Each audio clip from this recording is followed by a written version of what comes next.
為咗推廣同埋表揚義務工作，我哋 Roadshow 咧再度聯同義務工作發展局舉辦咗第5屆香港傑出義工獎，並且咧舉辦咗一系列名為無私奉獻嘅行義活動。咁今日第一站咧，我哋嚟到呢一間長者中心，同一眾嘅老友記歡度佳節啦！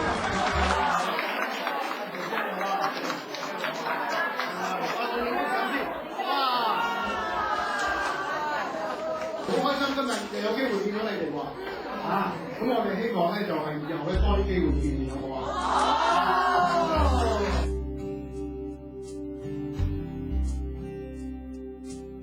非常開心嘅，可以同啲公公婆婆一齊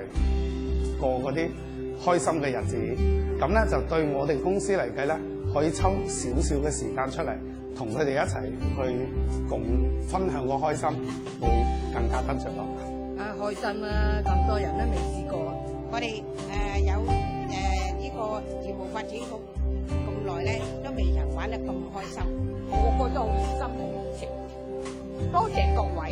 其實咧好多長者係好需要我哋去關心嘅，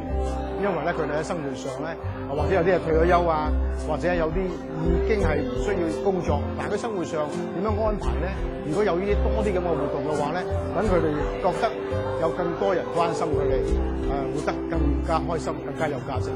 其實好多長者咧都係一本活字典嚟㗎，佢哋累積咗咧好多人生嘅經驗同埋生活嘅智慧。咁通過一啲老人探訪或者做義工嘅過程，同佢哋傾偈咧，獲益良多咧係我哋自己啊！